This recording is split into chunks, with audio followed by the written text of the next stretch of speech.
Okay. So my picture was frozen. I didn't know if that meant that my audio was also frozen. Decided to start anyway. So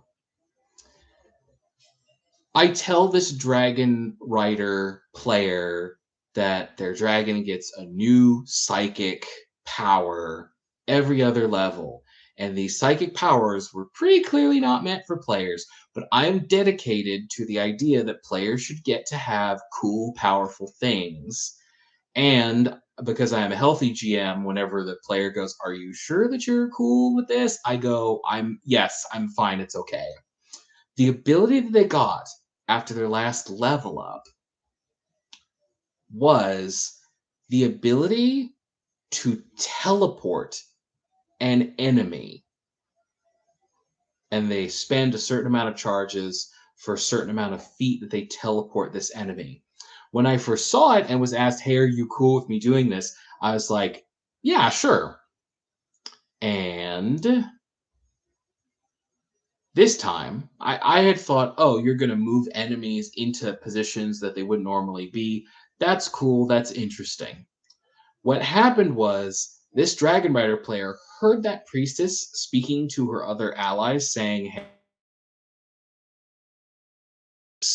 or else we will all be wiped out," and went, "I'm going to teleport her into the midst of us," and did so. And then they immediately started.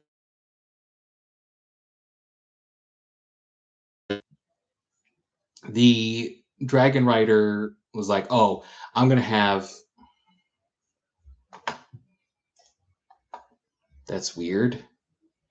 There's some weird stuff happening. My computer just asked me if I was sure I wanted to leave, and I said no because I'm here. I don't know. Stream problems. Stream problems. Anyway. Anyway. Okay. Looks like I'm audible. I'm getting all paranoid now. But back to the story. They were distrustful of her. The Dragon Rider go into her mind, and I told them you can't.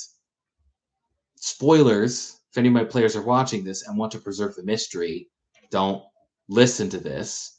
But basically, she had seen the future, and she had specifically drank a potion of mind blank to make her unreadable because she just didn't want to be read. Well, she was also worried that like her ultimate solution might be frowned upon if she just stated it outright, and she kind of wanted them to like go with her on it. Basically, on this level of the dungeon, there is a shaft to level 4. This is level 2. There's a shaft to level 4 that when there are tomb keepers that refuse to serve and undergo the normal rites, they shove people down this shaft to a different floor of the dungeon so that they can serve their guard duty in exile, whether they want to or not, assuming they survive the fall in the first place because it's very far. Her idea was, I'm going to take these adventurers to that shaft, which is also enchanted to prevent entry back the other way, and this is how I will get rid of them, save my allies, even though I will be in trouble. I'm the head priestess, so I can soak that, and even if I can't, it's worth the sacrifice if it means that more of our brethren live. And I just tell them, "Hey, this is a way to the next level. You want to go to the next level. I have foreseen that you will slay our accursed former ruler, the Sorcerer King, Ahmed Set." And that's how it's going to go. But she felt like if they read her mind and was like, "I'm just going to have them go down this shaft that we send our punished people down," they might not want to, or they might object to it immediately. It'd be harder to convince them. She also knows that they probe people's minds because she's seen her vision, and she's like, "All right, I'm not going to let that happen." Anyway, they're suspicious of her, but they go ahead and they agree. She convinces the people who are there in the moment to put their weapons down and retreat and go help with the evacuation. Basically, I had also decided that while the warrior and magician and priestess types were going to try to stall and or fight the intruding adventurers, there were other people who were going to be evacuating the women, children, elderly, stuff like that, which is also kind of my solution to avoiding, to sound crass. Actually, I'm not even going to say it. It's my solution to avoiding a possible scenario where the players are going through killing people who are non-combatants. Even though my players are pretty cool, I don't think they actually would have done that. I think if it's clear that the people are defenseless, they're not going to do stuff to them. In fact, I'm positive that's not what would have happened. But I just felt like it was a cleaner solution in the first place, and also a response that makes sense. What were the people in here doing during the short rest the players took? Preparing. Preparing what? For an evacuation and then a final stand, and also maybe just destroying the entire level in an attempt to bury the intruders if they couldn't stop them any other way. So, not Ishizu guided them to the temple, guided them to Yu-Gi-Oh all the time here. There's this there's this god that is entombed in like different parts of the dungeon by like the different body parts, and they've already freed one hand of it, and they were guided to the second hand because she was like, I promise you great power in addition to the way down, like what you seek, which the people went along with. The players ultimately went along with. I rolled for the chance for them to encounter some other defenders on the way because I felt like that made sense. They didn't. They got to the tomb. They asked her a bunch of questions, and I really, really appreciate the group of players that I have for my game shop game, because I'm not somebody who has like deep, deep lore, but there are reasons behind like stuff, if only because that makes sense to me. I I don't there's a certain kind of uh there's a certain kind of admiration I hold for the idea of, oh, back in the old days they just made levels of dungeons and put monsters in there and didn't care about where they came from, even though they still absolutely cared. Are you telling me that a group of pedantic nerds was not nitpicking it the entire time, whether it was the 70s or the 2010s? Of course they were. But as much affection as I have for the idea of it's a dungeon, it's monsters, who cares? I can't do that. I need stuff underneath, even if it's just like supports. And I'm lucky because I have a group that cares about that. On the way there, the barbarian player like asks, like his character technically asks the priestess, like, "Hey, some of you are summoning demons. Like, what's the deal with that?" And when the high priestess turned to him and said, "In our culture, it only matters that you have restrained and subjugated a strength. Demons, angels, beasts. If you can bind it to your will, it's treated as equally virtuous in our customs," which is not like deep, deep world building, but it does make some pretty heavy suggestions on purpose. Akhmet is not a good guy, but like it makes some suggestions on purpose about where they come from. And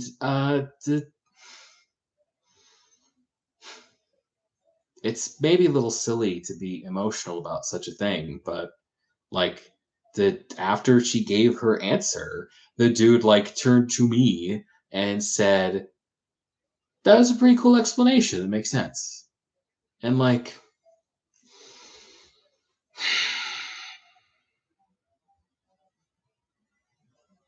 I wish that I were a good enough player that I would do stuff like that more often. Like I'm not a nightmare player, but I don't know. There are other groups I play in, and the stuff that they do floors me in like a great kindness way, and just makes me feel like I could be a lot better.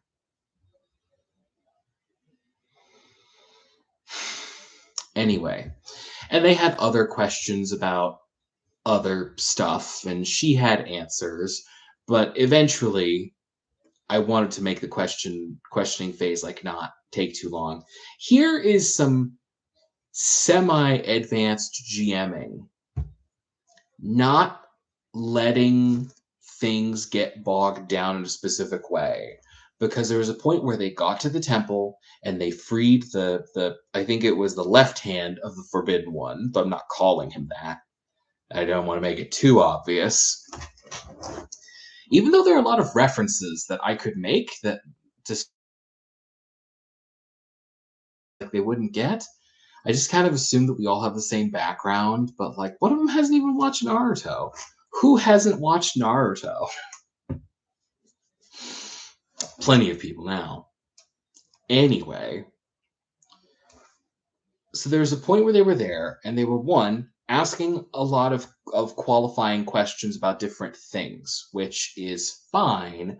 But if you ask too many questions, the pace of the game gets bogged down and things start feeling less urgent. Two, one of the players, when they were asking what's up with the snake assassin people who are on this floor, like you both serve the same dude, but like they seem to not like you and you don't like them. And I had the high priestess tell them that they are different tools, different hands that served under the same pharaoh, and they have their own ideological differences, and over the course of their histories have tried to get rid of one another. And that's kind of why they don't like each other. They just have different methods, different philosophies that clash. And I was also told for that they appreciated that, and that sounds cool. And like, awesome. I'm glad that, they didn't need to ask any of this, by the way. It's like, if you have questions, I do my best to have answers because I think more important than deep lore, it's important to actually have like something beneath at least a little. We don't need like a 10-person family tree, but it feels better, I think. The game feels better if if somebody asks a question about what's going on and you can give. In fact, I think because is maybe the worst answer that you can give.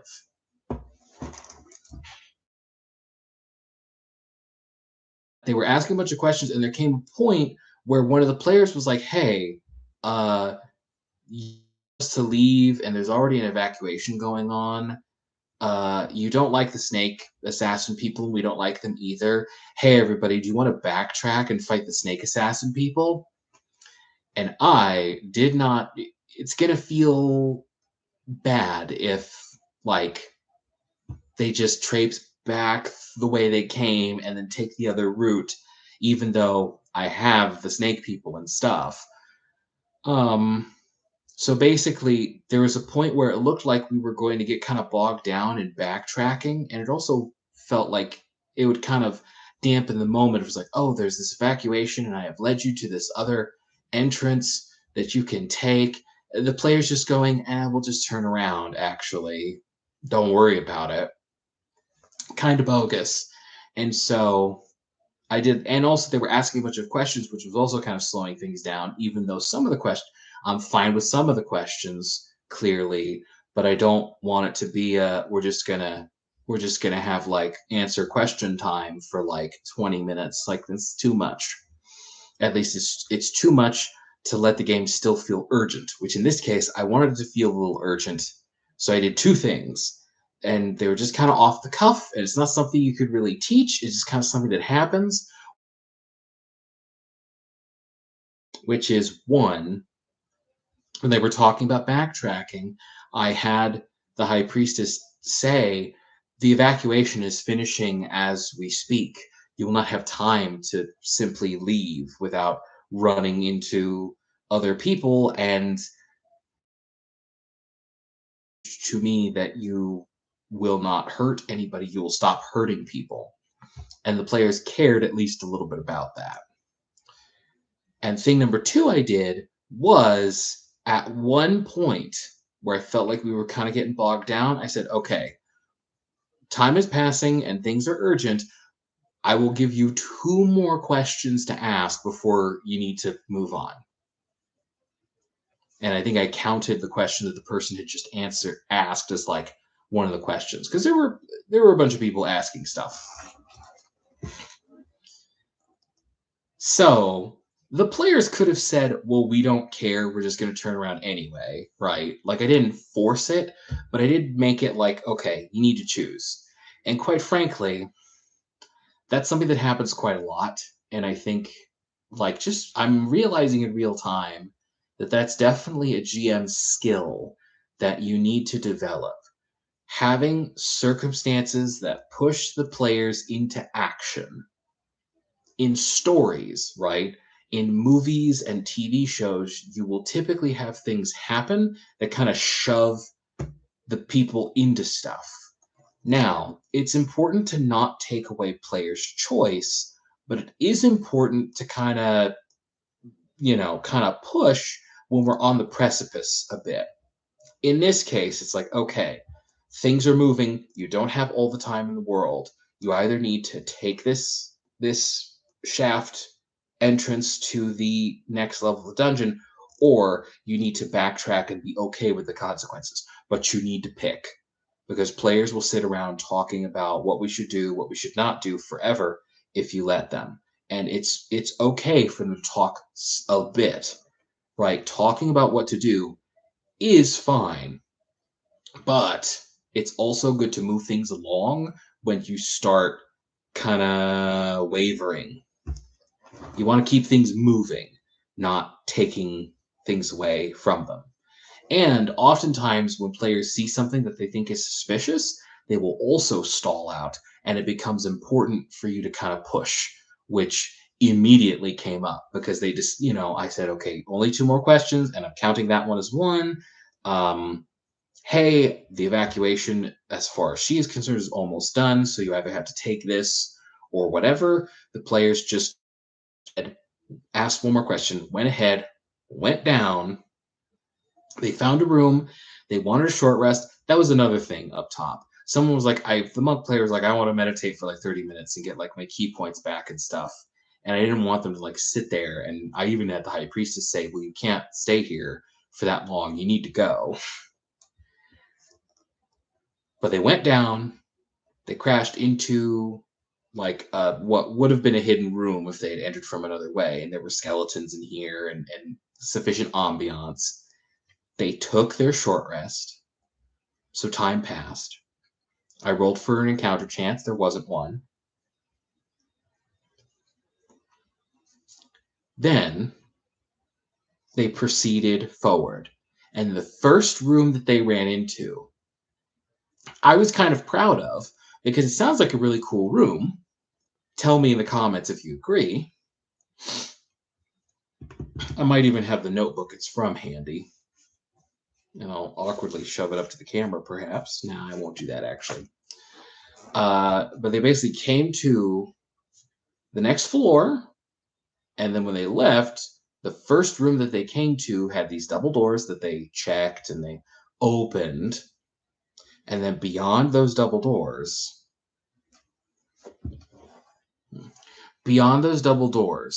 there is this big section that's checkered like a chessboard, but is missing. It's a pit, and sweet smelling smoke wafts up from these pits. And at the very far end, there's a guy in cloth and leather and a hood. He's got a sword on his belt. He's got his arms crossed, and he's standing in front of another door out of the chamber. Now, what I had designed was a room where the sweet smelling smoke, you got to make a constitution save or else it'll put you to sleep. And the guy who's in there, spoilers, is immune to it.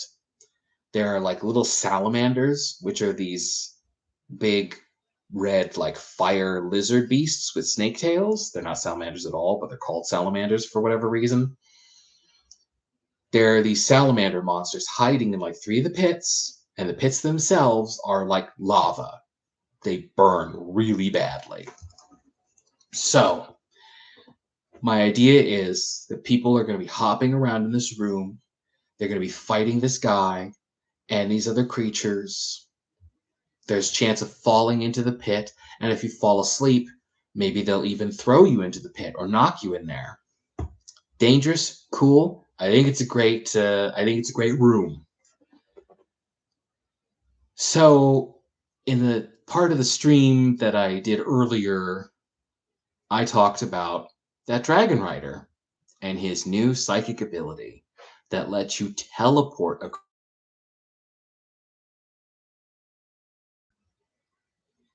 That guy immediately was like, because there was a little bit of talk back and forth, and the enemy in the room basically was trying to bait the players to come in, and the players were kind of like, I don't know, because that's what happens. Players are overly cautious, and everyone's kind of hovering at the door. Should we go in? Should we not go in? What if we do like this? What if we do like this? I want people to be careful. It's good when players take things seriously. It's just not good when we spend like 5 minutes where people like at the door and someone's talking, they're talking to the enemy inside, the enemy's talking to them, and nothing's really happening, nothing's really pushing them inside. Sometimes shit can get stalled, and sometimes you need to push. Not in a I take away your agency kind of way, but sometimes you do need to push because, well, they're not leaving, they're not staying. You got to make a choice of some kind. There's a one shot that I made and have run many times, Horror of the Red Temple. I also put out a webtoon, or like a web comic. Not a web. It's a comic. It's on Webtoon. Barely anybody has seen it. You can look at it if you want. And in it, whenever I run it, the scenario is there's a small temple and it's filled with bandits, and the player characters have been asked to clear the temple out. The player characters start in tall grass that's near the temple. Players usually sit there and talk about what they want to do. So I eventually realized this and put in a patrol that will find the characters eventually. Like the patrol comes by after a little bit. And if the players linger too long, there's a chance that the patrol will find them. And it's kind of like the push, right? Okay, you're in the weeds and you're looking and you're looking and you're talking and you're looking, maybe this, maybe that. Oh, okay, that's more of a push. That's the kind of thing I'm talking about. Hey, if you wait too long to make a decision, a patrol's going to come along and spot you, and then we're in it regardless. In this case, I didn't push. The monk player decided to just leap in and have at it because, he said, you got to take risks sometimes, which I think is true. Though as a GM, I'm sympathetic to people being too cautious, so I'm a biased source. He jumped in. Now, I had in my notes that you basically make. I decided against this, but I thought, if someone flies over multiple squares of the smoke, they have to make like multiple checks against the sleep. And I decided against that. I think simplicity is better. So when he was like, I go in there and I'm just going to leap, he's taking full advantage of how much movement he has, which is great. Monks are very mobile. I'm not sure that's actually worth a lot in 5th edition, but it's cool and he's having fun. So, and I don't know, it has been a little useful for him. So, maybe that's me talking incorrectly. But the point is, he went in, he leapt. He just wanted to do a big leap to the enemy. And he basically leapt, failed his constitution save, fell asleep, landed in a heap. He said he was aiming for the same square, and I said, okay. I think I could have probably said, you fall asleep and your trajectory falls short and you fall into like this pit. But nah. I didn't do that. Didn't feel right in the moment. I didn't think of it in the moment, but I wouldn't have done it anyway. He falls in a heap at the foot of that enemy guy, just as like the Dragon Rider player who has super high dex, so he goes like super immediately, like all the time. Uses his new power, teleports that guy into one of the pits. And this ends up spelling comedic disaster for this guy because he falls into the pit, and I decided that the pit burns like lava, which in my notes meant that you take 10d10 fire damage every turn that you're in the pit. So he's in the pit. I rolled the fire damage immediately, and he takes a bunch of damage. The players some of the players gather around the pit and like throw things at him or otherwise hit him from above. And I had the salamanders slither up, slither out, and start attacking people. But because people were partially gathered around the pit and the salamanders came in around the other side of the pit, that meant the pit was like really crowded around. I had the enemy, when it finally got to his turn, leap up, and what he was going to do is he was going to try to kick off of one of the players' characters with this special move that like confuse you if you failed a certain save, but it was also like an attack. He's basically going to jump up, kick off of that guy, and then land somewhere else, and then make some sword attacks because he's got a sword. The kick missed. One of the sword attacks missed. The second sword attack hit. So I saw it in my mind's eye.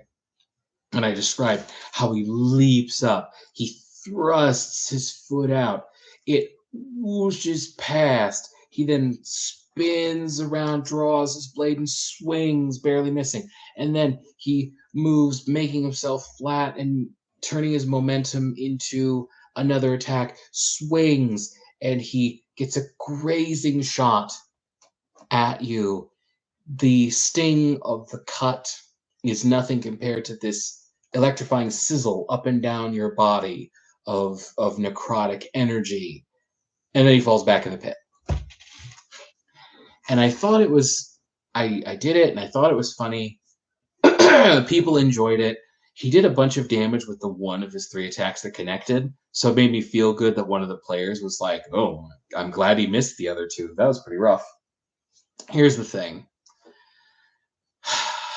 So he fell back into the pit, which is obviously bad. But the worst part was, because I decided, oh, he was going to make an attack, he only would have his normal amount of movement, which he'd already technically used. The pit is 15 feet deep, and so he jumps up. That's 15 feet. He attacks, and then he lands. If we don't count him landing as movement, which we don't, because that's not, D&D doesn't work that way. I think he had 40 feet of movement, so he had like 25 left. But because there are players and enemies in all the like adjacent slots, the adjacent tiles to the pit, if he were to try to get out with his remaining movement, because he had 40 minus 15, that's 25. 15 to get out of the pit. You move at half speed when you move through enemies, or when you move through allies. You can't move through enemies at all. He basically didn't have enough movement. And I think maybe if I'd been more on it, I would have said, well, okay, he technically rolls up and then one of the salamander dudes just basically has to catch him. I could have improvised something there that worked differently. But in the moment I thought, wow, he doesn't have enough movement to actually get clear of the pit. And I was into the idea and I thought it was funny enough. And then he took 10d10 more fire damage and fucking died. And that was that. It was like, oh, that guy could have been cool. And if I'd been thinking harder about the situation, I might have been able to like not have that happen. but I was kind of into it. It's gonna sound a little weird to say, but I was kind of into it. I thought it was kind of funny. It's fun, and I just kind of I made natural decisions in the moment. Though the player, the Dragon Rider player, also once again was like, "Hey, are you sure?" Actually, no. I made a joke at the beginning when they opened the door and saw the enemies, like, "Oh, I could teleport the enemy to us," and I jokingly said, "I no longer am cool with you having that ability." But like he then was like, "Are you sure? Are you sure you don't want me to change it?" I was like, "It's fine." And then when he teleported the guy into the pit, he was having such a hard time. He was so scared. Like, "You sure? Are you sure you don't want me to like change it or something, man? It's okay." Little does he know I am stubborn. So I said, no, it's fine. And then I also said, but this also means that, you got cool stuff you can do, and I got cool stuff. It opens. I said some variation on you being able to do stuff like this makes it fair for me to do stuff in this vein, which I think is the way that you should think instead of the players are too strong. Though that, that has its limits, I will admit. And that's where we left off. The monk player was like, "Oh, shouldn't the salamander guys leave because they were his?" And I was like, "No." So next time we're going to do some wrap up with the salamander henchmen, and then the players are going to find out that the challenge of this level, because this level is basically a circular maze, but it's tiered. There's like one, and then another level, and then another level. And this level 4, you basically have to prove yourself to Akhmet-Set. And I had him speak to the players and talk about how they need to prove themselves worthy. Basically, there are going to be rooms, and I kind of missed this the first time, but I'm definitely going to include it later. The rooms are going to have either gold, silver, or platinum doorways. Maybe it should be gold, silver, and copper, I think. Gold, silver, and copper doorway frames, and each room contains a challenge of some kind, be it a monster combat challenge or a puzzle or something. When you beat them, you get little idols that are gold or silver or copper. And then, depending on how many of which you have, like if you have a major, basically, at the different points where there are ramps that go up to a new tier of the maze, there's a check that you have to make to climb up it. And if you fail the check, you get a level of exhaustion. The more of these idols you carry, depending on which, I didn't do actual weights, I did like the majority. So if a majority of the idols that you're carrying are gold and not silver, you have like disadvantage on the save or something like that. If you get the more expensive idols, your way is harder. They're enchanted to make things more difficult. These ramps aren't just normal ramps. But the challenge of the level is to pay your way. Pay your worth is basically what the challenge is supposed to be. They entered differently, so I didn't give the spiel like I had intended, but I'll work it in there this coming session, hopefully. And basically, the challenge is you need to pay your worth, your worthiness. And if you just go for gold and platinum, or if you only go for platinum, it's a chance for you to role play, kind of. No, it's definitely a chance to role play, but also the more of those that you have, the harder it is for you to get up. The way of, oh, your connection is unstable.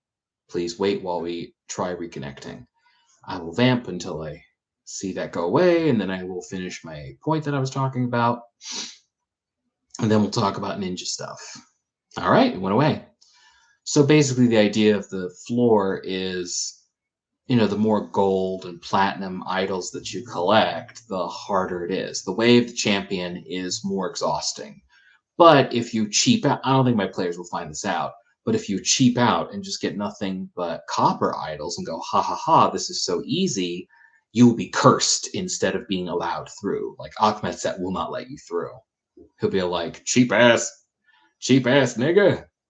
He's not gonna say that, but like that's basically the deal. It's like if you don't value yourself, how could I? Get out of here. And so we'll continue with that this Saturday. Hopefully it's a good level. Hopefully it's a good level. We'll see. I'm not going to lie. Doing a Mega Dungeon style thing, I'm finding it's kind of difficult for me to keep my own excitement for such a thing. I was worried about the other players getting bored, and so far they seem to be doing fine with it. I saw a video talking about if you do a Mega Dungeon, you should try to like make levels have their own contained little arcs or whatever to make it like fresh. And I'm like, yeah, that makes a lot of sense. I even saw a video the other day that was like, you shouldn't do it all at once. You should have the players go a certain amount and then they're blocked off in some way that they can't get through.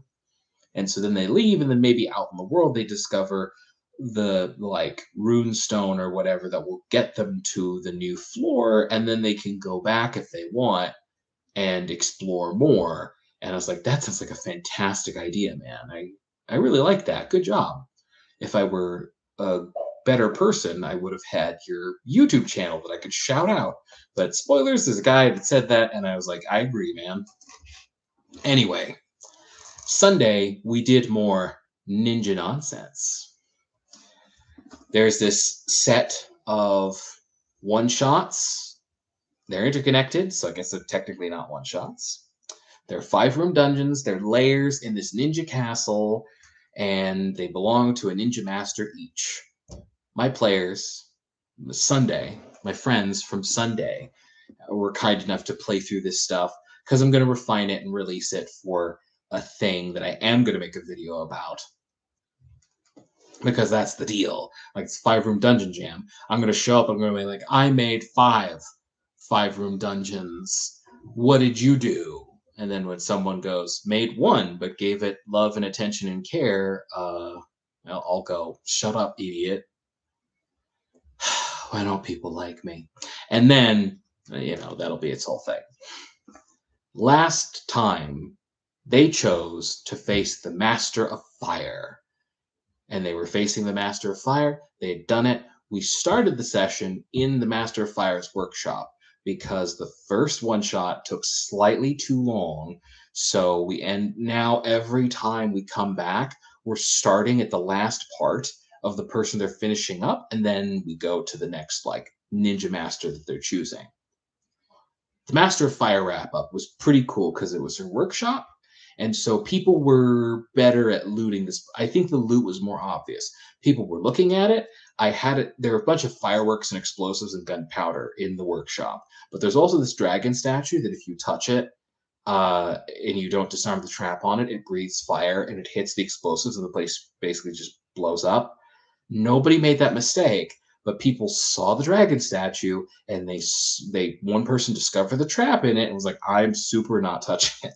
Like, they were super not touching it before, but they were super duper not touching it after. And I was like, very well. Very well.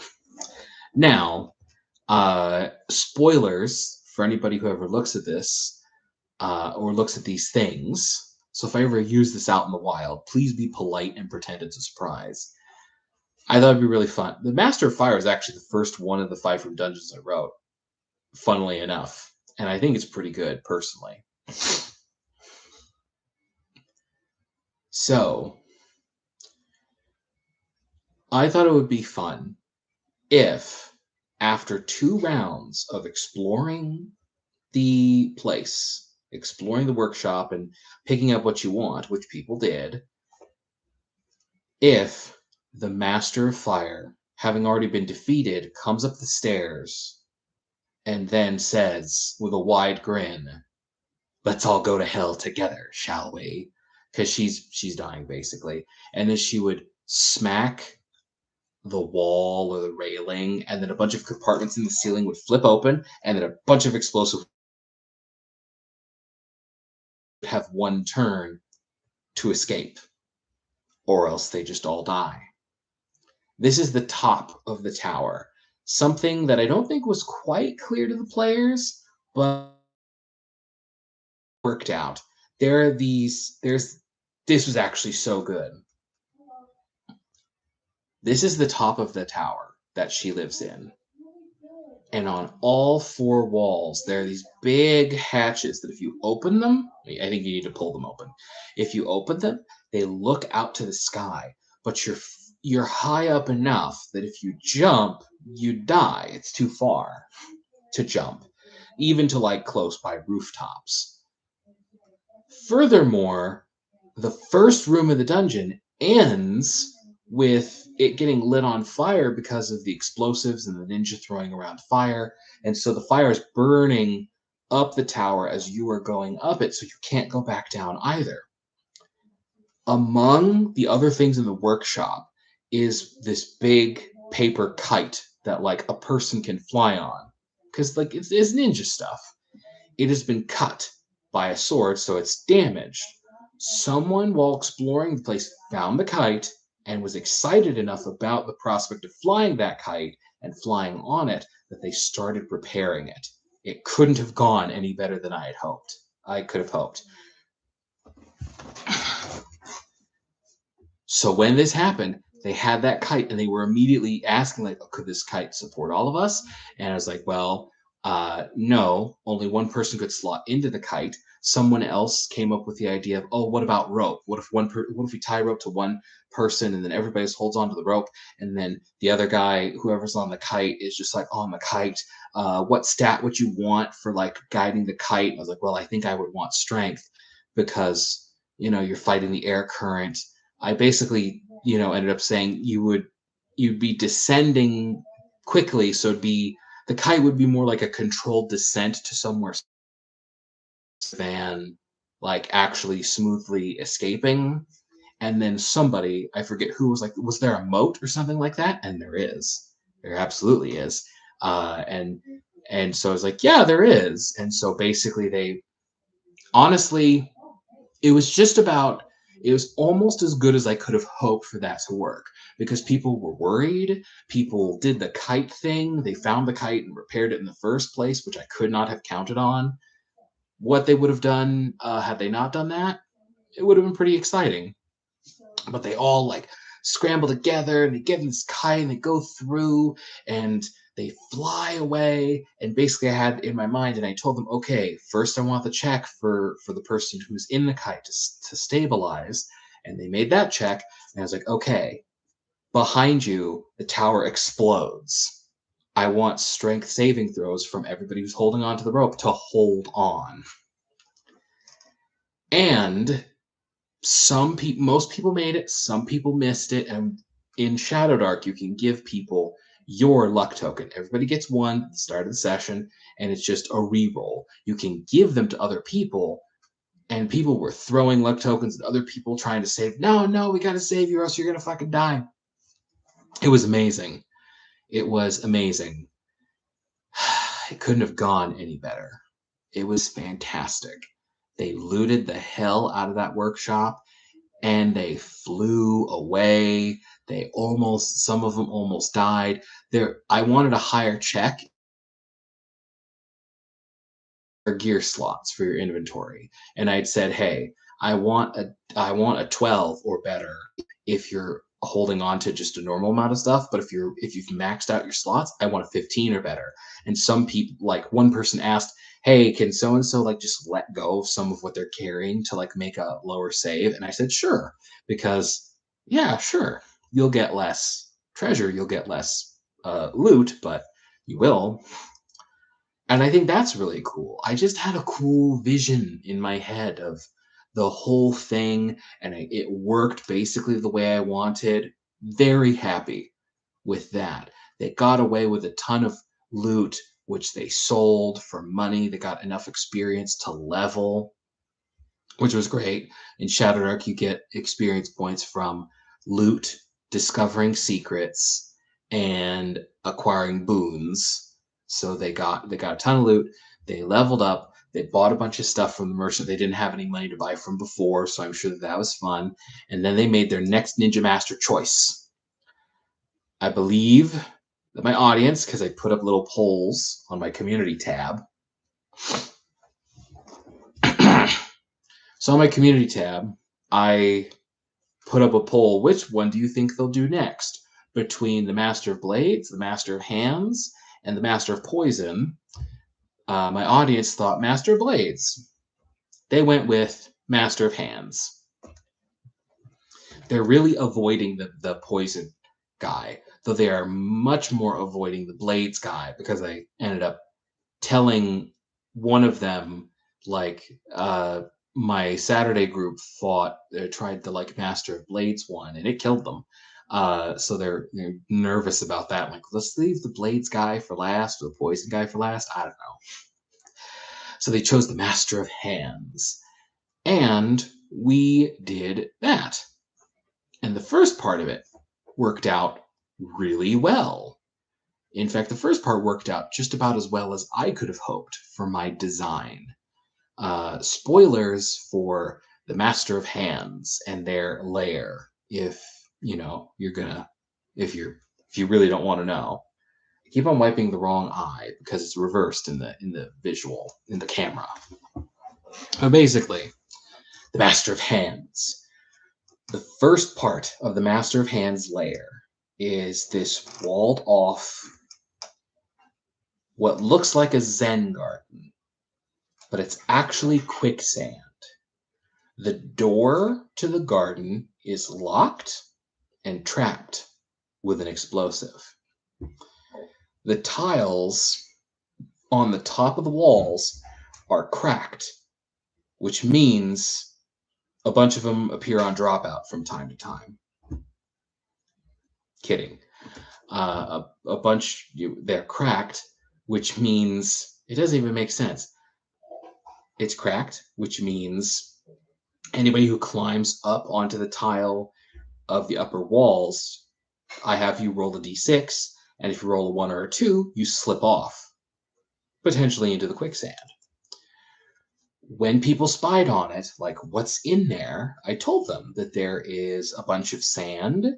I described, like, okay, there's the wall, there's cracked tile along on the top of the walls. There's your hint. And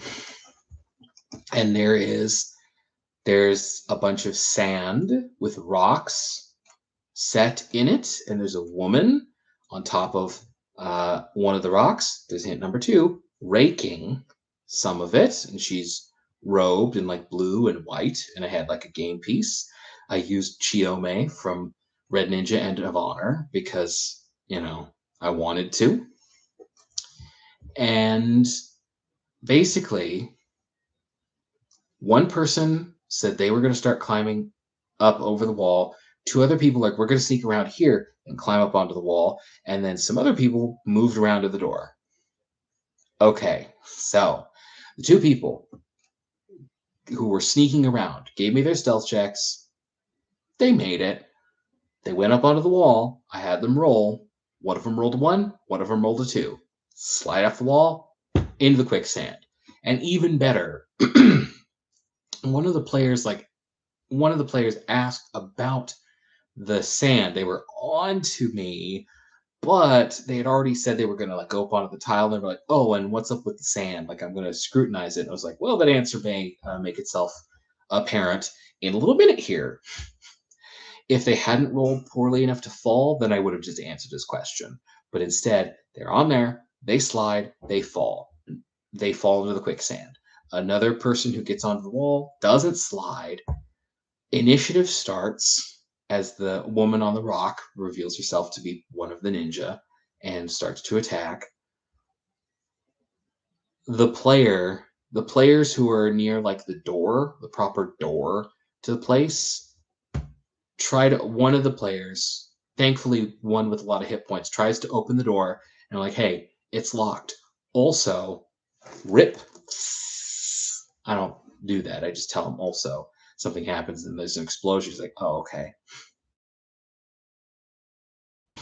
Explosion happens. I don't know if I had him roll a dexterity save. I think I did, but if I did, he failed it and he took 5 damage, which in Shadowdark is a decent amount. I have a level 3 fighter in Shadowdark and I have 11 hit points. So that should give you like 5 damage. That's decent. It's decent for a trap. So the tiles worked great. Nobody checked that the door was locked. The trap went off.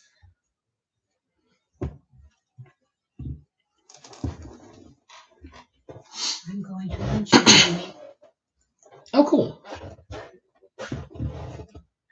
Should be fun.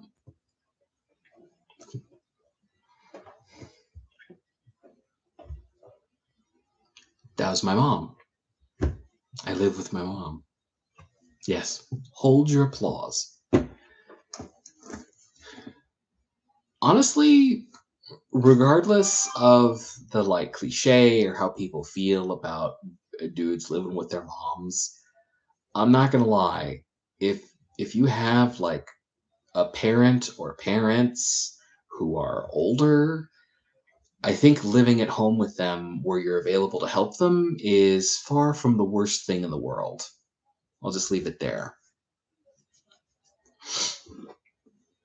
So everything worked wonderfully, but the players also did wonderfully. The quicksand, if you keep failing your like you make a strength save, and if you fail it, you sink down deeper and you're gonna have disadvantage on like your attacks and stuff. I think the first level of sinking into the quicksand is you don't get to move. And then the second level is you get disadvantage on your attacks. If you fail a third time, you just sink in there and you're dead. One of the people is playing a Roskadai, which is basically the Shadow Dark Ninja class. Your connection is unstable. Please. It doesn't say that, but I'm saying that. I'm worried about being interrupted, so I'm just. Okay. Unbeknownst to me, it's possible for them to teleport. So. And well, I'm just going to use my ninja teleport. And I was like, amazing, great. And then he teleported out. And then the second ninja who had joined the combat revealed that they have like this judo throw move. And then that guy got judo thrown into the quicksand, which I thought, oh, that must be a bit of a bummer. Only for him to be like, okay, I can actually teleport like 4 times. I'll do it one more time. And I was like, oh, that's cool.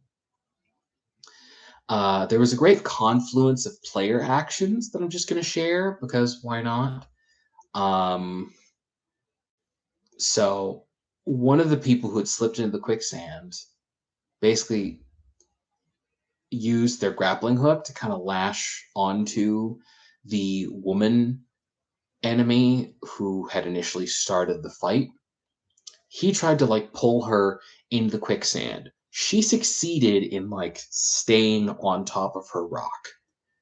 But on a subsequent turn, when the big Viking guy who had triggered the trap on the door initially smashed through it, the door slammed down and into the quicksand, providing another safe space to stand on.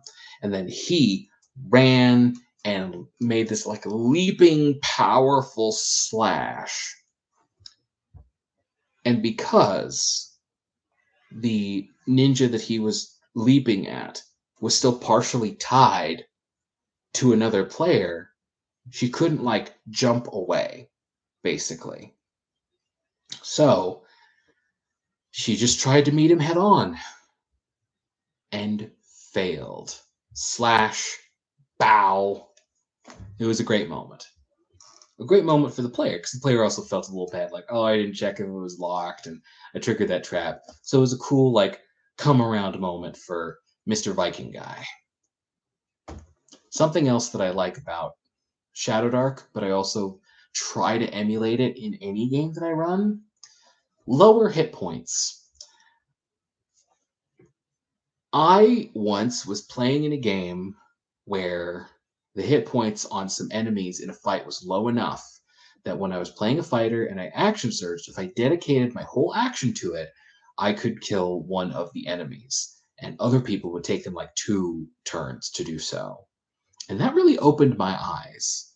I think it is good encounter design to have enemies that are slayable, like in general, not every time, but in general, I think it is valuable to look at whoever deals like the big damage in the group and then go, okay, basic enemies in this encounter are going to have around as many hit points as you can do in one attack. So if you dedicate yourself to deleting one of the minions off of the field, you can. Or maybe even a couple if they're like really minions. I think that you punish characters that deal damage if none of your enemies are capable of being slain in one attack or one turn by your damage dealing person.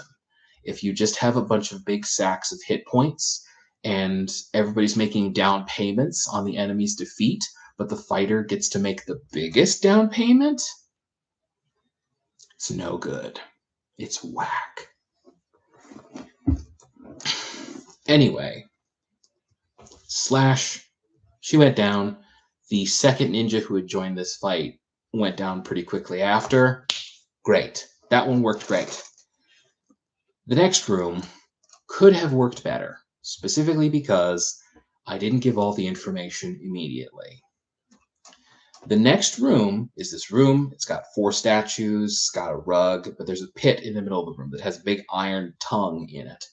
And above the pit is a long shaft.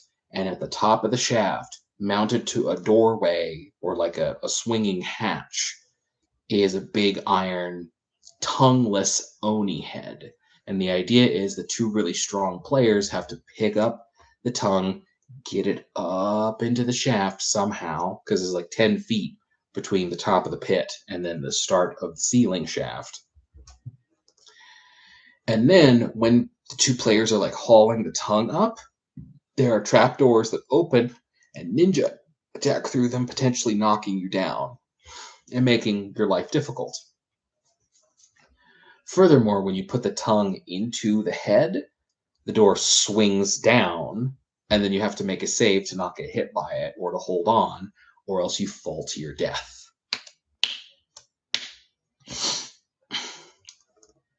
Here's the thing.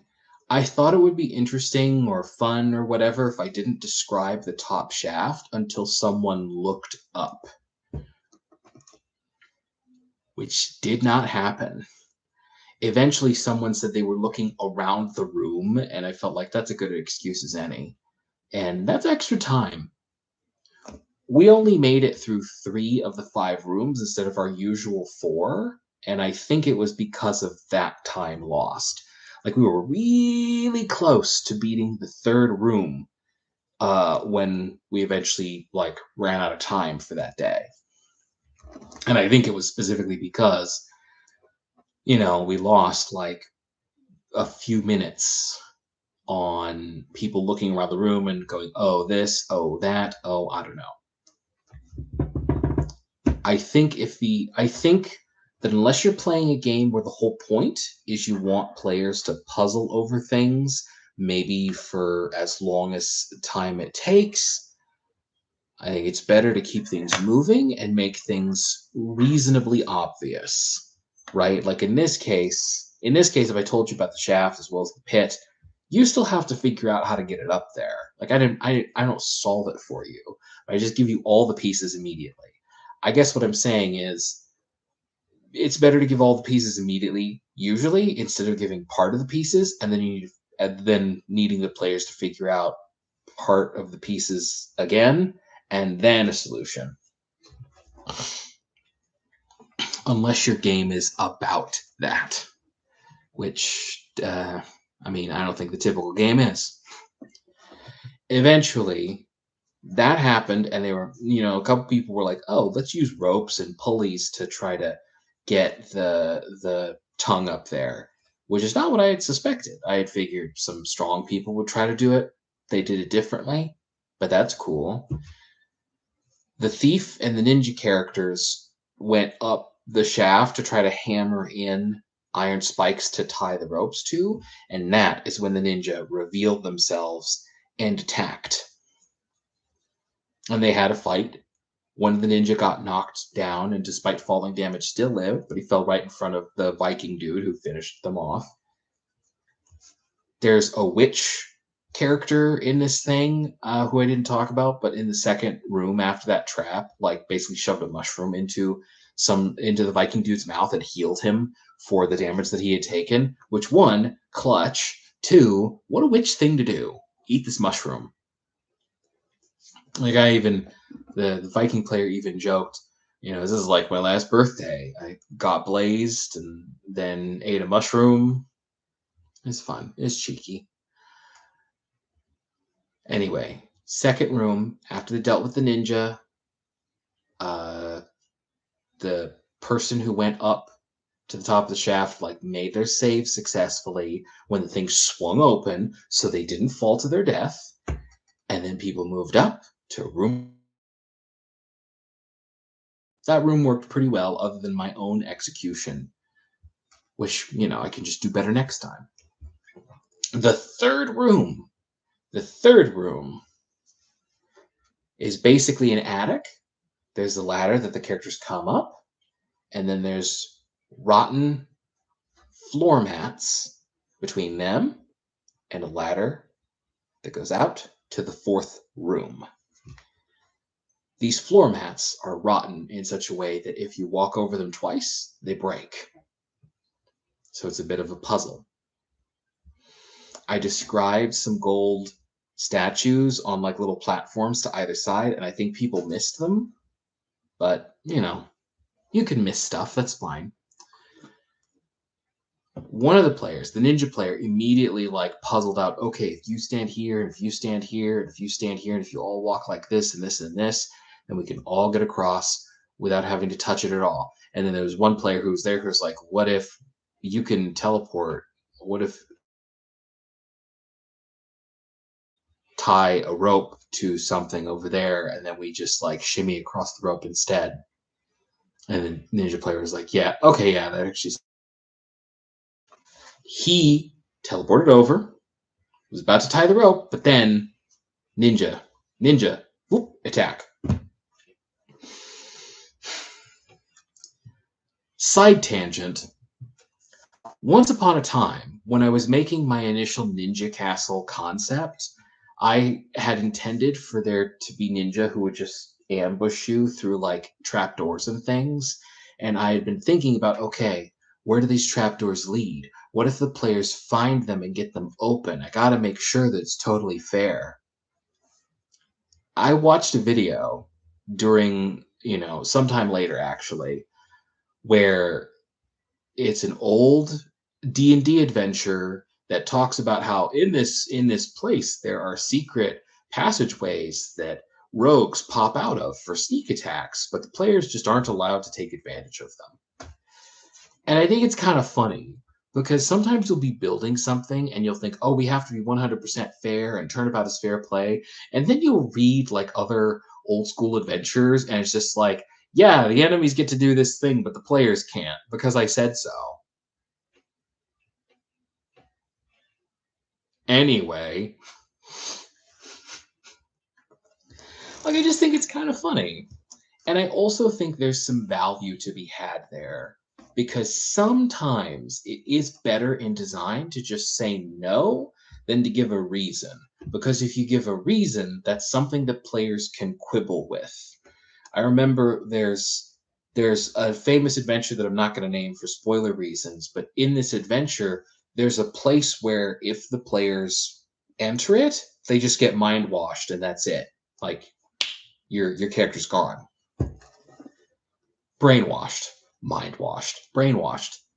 And my friend who was running it at the time said they should at least give you a save or some stats for it or something.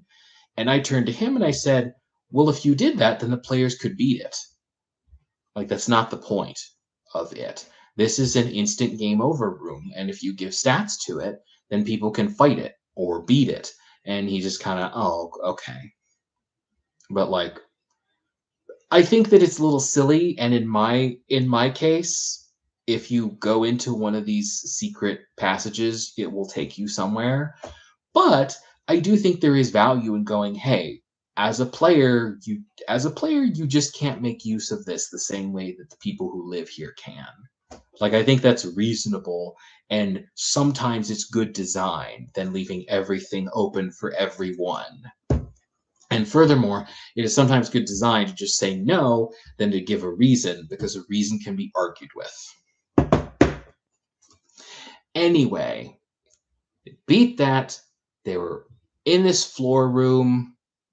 The ninja came out, and the ninja were running over the floor preemptively to break it, and then they tried to like grab and throw people into the floor. One of them successfully threw the ninja through the floor, who assumed that, oh, I'm gonna die, I guess. But then they got a deck save to grab onto some rafters, which is in my notes. If I were him, I would feel like the GM just made it up to sugarcoat this, but I mean, there's nothing you can do about that, and maybe he doesn't feel like that. I don't know.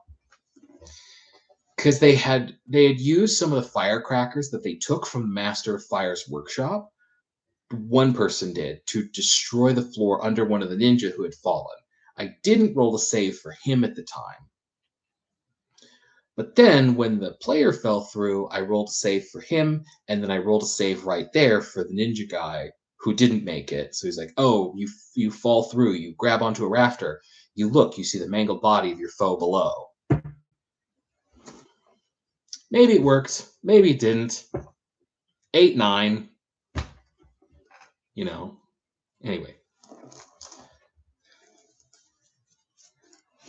They were very close to beating that room when we ran out of time, which is a bummer because I thought it'd be cool if we left off on them just having reached the boss, which was, part 4, which is something else that I've started thinking about. Hey, the 5-room dungeon formula is it starts with a guardian.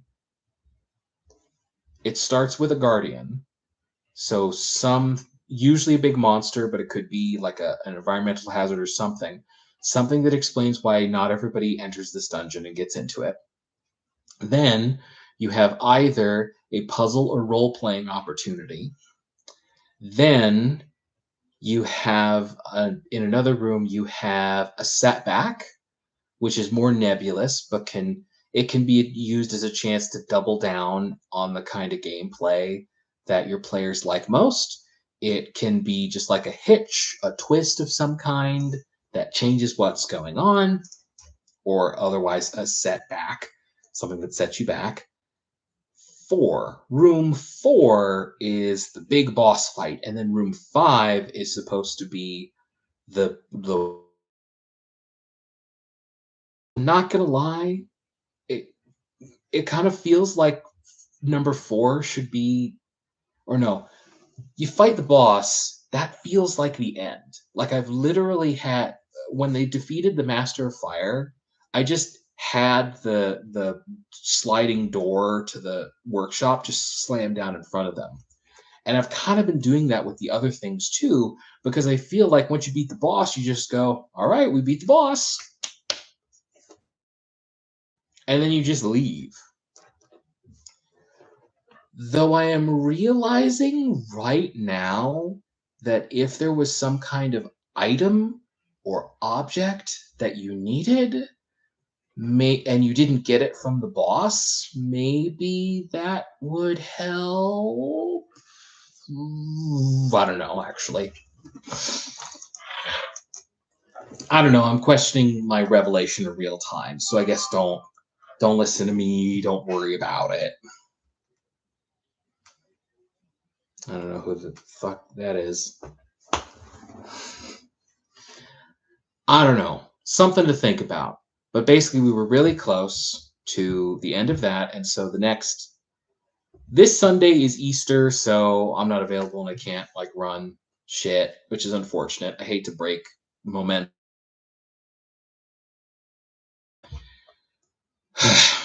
But this Sunday will not be the next time we do a ninja thing. Next Sunday, we will continue with the Master of Hands, which is kind of funny, or rather something I'm interested in. In my notes, I talk about how the ladder is positioned. Spoilers. The ladder out of room 3 goes up to the rooftop, but the ladder is angled in such a way that the front part is on the inside and the lower half is inside the hole and the upper half is outside the hole, so that if you put pressure on the upper side, it just falls out, and then a character is going to fall out with it. So that's a fun little trap that I will, deploy next time. In addition to them getting up to the rooftop and then being like, Ryu Hayabusa, maybe we should have saved this for last. Spoilers. Or at least I'm using an image of Ryu Hayabusa for like the boss up there. But I'm not doing it just for fun. So 2 weeks from now, we'll see how that goes. I suspect it will go all right. And that's basically it. 2 streams, though one of them was quit in paranoia. And I'm still kind of paranoid that maybe something was going on with this stream. I usually have like a little bit of activity, but it's fine. And now, the rest of the week.